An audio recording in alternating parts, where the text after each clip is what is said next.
कुछ नहीं मिलता इस दुनिया में बिना मेहनत के बगैर, अपनी परछाई भी धूप में आने से मिलती है मेरे दोस्तों। नमस्कार, मैं दिवाकर कुमार मौर्य, मोटिवेशनल स्पीकर। इस नदियों के किनारे मैं टहल ही रहा था शांति इलाके में, और मुझे जो टीचर ने बचपन में एक कहानी सुनाई थी, उस कहानी को मैं शेयर करना चाहता हूँ आपके साथ, और कैमरा लगा के मैं आपके बीच आना चाहा।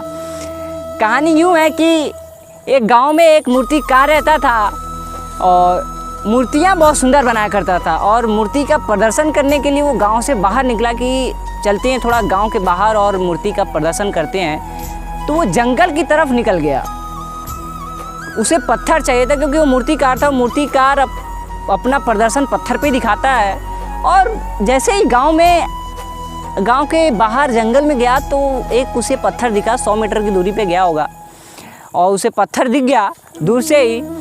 लगभग घर से उसके 500 मीटर दूर था, और पत्थर बहुत झकास एकदम बिंदास टाइप का पत्थर था। उसे बहुत पसंद भी आया और उसने उस पर अपने औजार से अपना कला का प्रदर्शन करने लगा। उसने 10-15 अपने औजार के वारी किए होंगे कि पत्थर के अंदर से आवाज़ आती है कि हे पेंटरकार, हे चित्रकार, हे मूर्तिकार। उसने इतने नामों से संबोधित किया और कष्ट में बोला कि क्या आप मेरे पे ये चोट मारना बंद करेंगे? मैं आपके इस औजार के चोट को मैं सह नहीं सकता। वो बहुत ही दुखद में बोलता है, और मूर्तिकार बोलता है, मुझे माफ़ करिएगा, मैंने आपसे बिना पूछे ही आप पे वार किया, और इसके लिए मैं माफ़ी मांगता हूँ। और बोलता है, ठीक है, कोई बात नहीं, मैं अपने इस कला का प्रदर्शन किसी और पत्थर पे भी दिखा सकता हूँ। और वो इतनी बातें कह के आगे बढ़ जाता है, और कुछ 200-300 मीटर चलने के बाद जंगल के बीचों बीच एक भव्य पत्थर दिखता है उसे, और थोड़ा हाइट में ही बड़ा होता है उससे। तो वो पहले इस बार पूछता है जाके उस पत्थर से कि हे पत्थर, मैं एक मूर्तिकार हूँ, क्या मैं आप पे अपने कला का प्रदर्शन दिखा सकता हूँ? तो पूछता है, बताता है उसे पत्थर कि यस मूर्तिकार, मुझ पे आप कला का प्रदर्शन दिखा सकते हैं। क्या जिस लायक मैं आ जाऊँ? ऐसे ही तो मैं पड़ा रहता हूँ जंगल के बीचों बीच, आप ही के लायक आ जाऊँ, किसी के बैठने ही लायक आ जाऊँ। चलो कोई बात नहीं, आप मुझ पे प्रदर्शन कर लो अपना, जो भी करना हो। मैं आपके इस औजार के चोट को भी सह सकता हूँ। और तो चुपचाप पत्थर जब तक 3-4 घंटे बीत नहीं जाते तब तक वो पत्थर सहता रहता है उसकी औजार के चोट को। वो ठोक ठोक के इतनी लास्ट में 3-4 घंटे बाद इतनी सुंदर मूर्ति बनाता है कि लगता है कि मूर्ति जो है अब बोल देगी।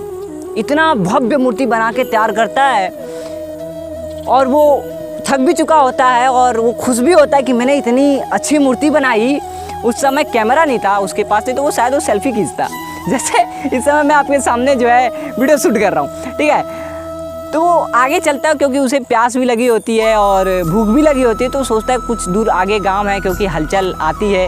तो गांव के जंगल के बाहर निकलता है और गांव में जाता है तो देखता है एक भव्य मंदिर का निर्माण हो रहा है, और उसके पास चला जाता है। उसका मतलब उद्घाटन हुआ रहता है पर मूर्ति उसमें नहीं रहती।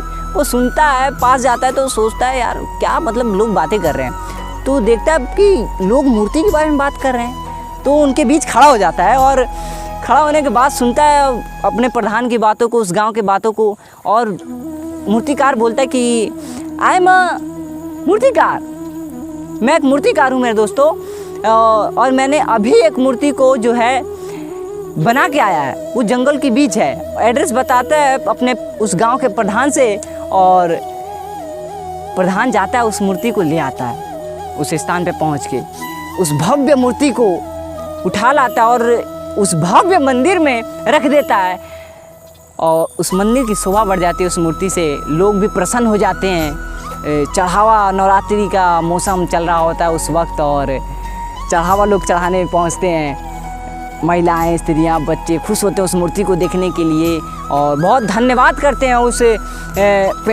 मूर्तिकार का कि बहुत बहुत शुक्रिया मूर्तिकार जी की, आपने इतनी भव्य मूर्ति बनाई, इस हमारे भव्य मंदिर की शोभा ही बढ़ गई।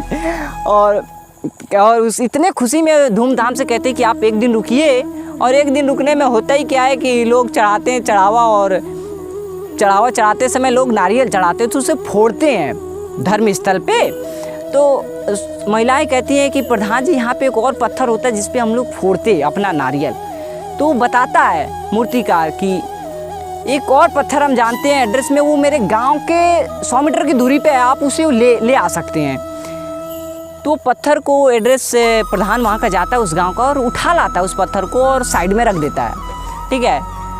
और सारा कार्यक्रम चलता रहता है और कार्यक्रम के बाद रात होती है तो दोनों पत्थर आपस में बातें करते रहते हैं। शाम हो जाती है, चारों तरफ जो है लाइटें बुझ जाती हैं, लोग सोने चले जाते हैं, तो दोनों पत्थर आपस में बातें करते हैं, यार तुम्हारी भी क्या किस्मत है कि जो है तुम अगरबत्ती से दिए से पूजे जाते हो और मेरे पे हर दिन सुबह से लेके शाम तक मुझ पे नारियल फोड़े जाते हैं और खाने को तो मिलता नहीं, मैं खा भी नहीं सकता, और तुम्हारे लिए तो स्पेशल चढ़ावा भी चढ़ता है।